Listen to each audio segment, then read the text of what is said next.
I am Mrs. Vaishali Samant. I invite you all to Saraswati Tutorials. If you like my videos, please subscribe and share those videos. Today I will start new topic from conic section, that is hyperbola. First parabola, circle, parabola, ellipse, and last one is hyperbola. I will define hyperbola first. A hyperbola is a set of all points in a plane, the difference of whose distances from two fixed points in a plane is constant. For ellipse here sum, for hyperbola it is difference, and which is constant, same thing.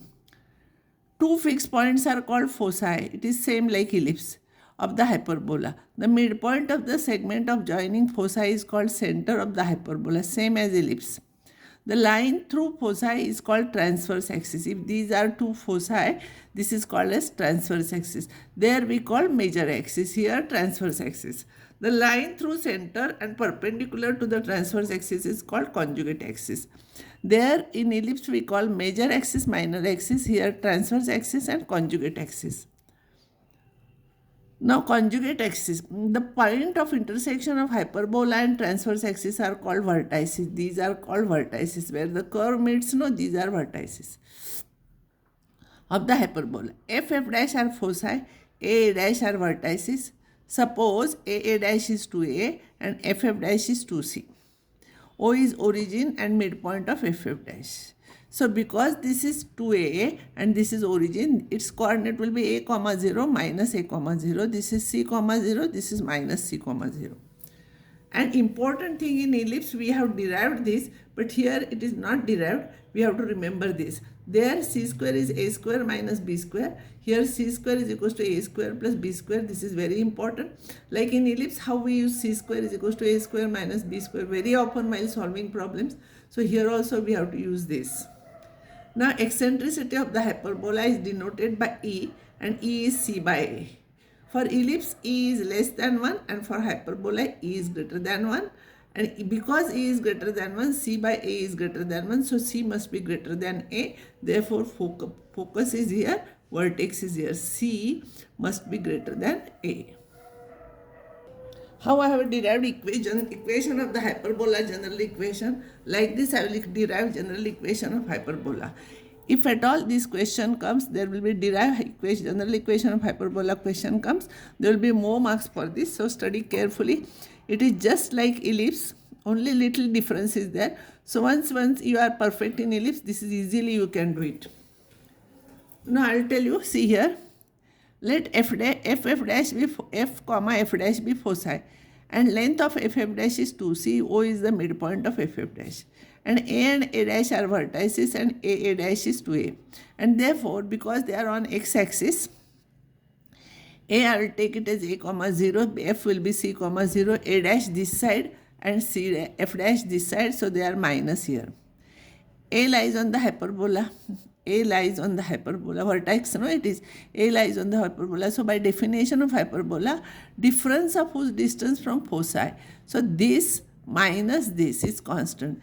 F dash A minus AF is constant. F dash A minus AF is constant. Now what is F dash A? This plus this. This is C, this is A, so it will be C plus A. Minus this is C, this is A, so this will be C minus A.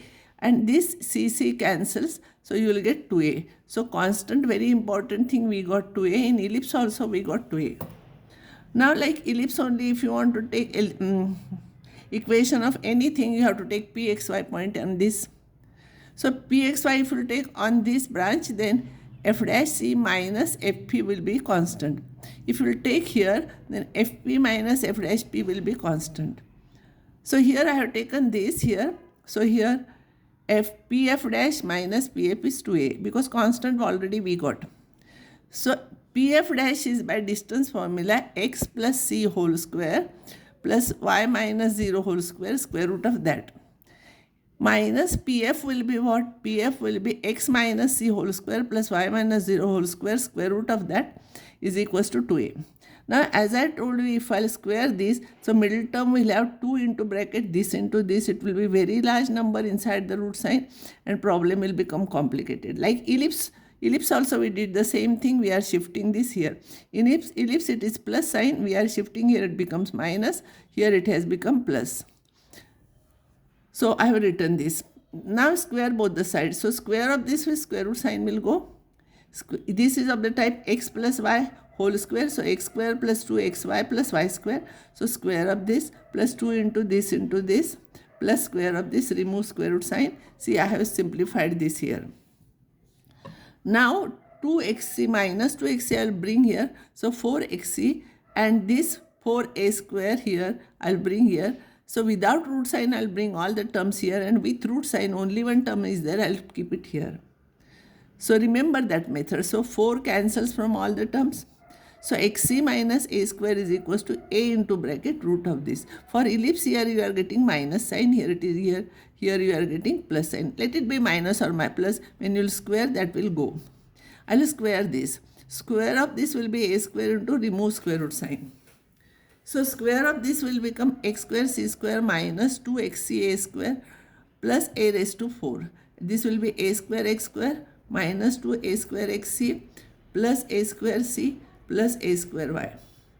Now 2 minus 2xc a square will cancel here with this because both of them have same sign for both sides. Now collect the terms containing x square. There are 2 terms containing x square. This is c square and this is a square. If you bring it here, it becomes minus.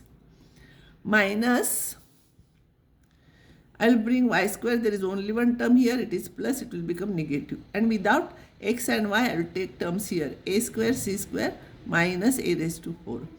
And I will take a square common. It will be c square minus a square. But as I told you to remember here c square is equals to a square plus b square. So c square minus a square is b square. So wherever c square minus a square is there, you substitute b square. So x square b square minus a square y square is equals to a square b square. Divide each term by a square b square. So you will get x square upon a square minus y square upon b square is equals to 1. This is standard equation of hyperbola. Nothing is said about a and b which is greater number here. Anything may be greater. Now see here. For a circle, these two are same. A square, so if you, and this is positive. And if these two are different, and if it is positive, it is ellipse. And if it is negative, it is hyperbola. Remember this.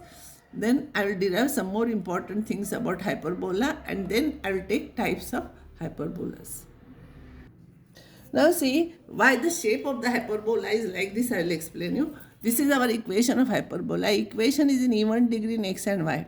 So as I told you last time, it is symmetric about both the axes. So about y-axis, how it is this side, it will be same here. About x-axis, how it is above, it will be down also same thing. It is symmetric.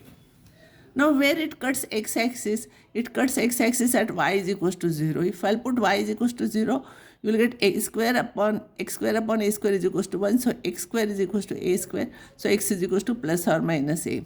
So it cuts here at a comma 0 minus a comma 0. Where it cuts y-axis, if I'll put x, for y-axis x is 0. So you will get minus y square upon b square is equals to 1.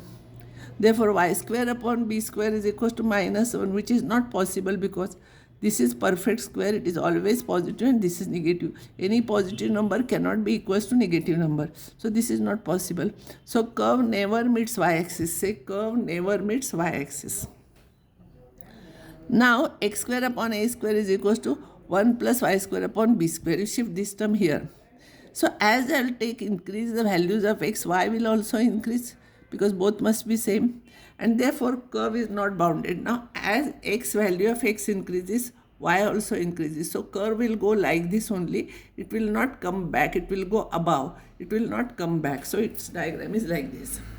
Now like ellipse, I will take latus rectum. Latus rectum of hyperbola definition you should know because question may come, define latus rectum. This is a line segment. It is not complete line segment perpendicular to transverse axis. There it is perpendicular to major axis. Here transverse axis through any one of the foci. So this is focus and we are drawing this. So L dash is a latus rectum. Because this is perpendicular, this is parallel to y-axis. So x coordinate will be same. So its coordinate is C. Here also it will be C. Here also it will be C. Here I will take y, that we have to find out. Now let cxy lies on the hyperbola. So x square upon a square minus y square upon b square is equals to 1 is hyperbola. So y square upon b square will be equals to x square upon a square minus 1. Because I want to find out y, I will shift it here.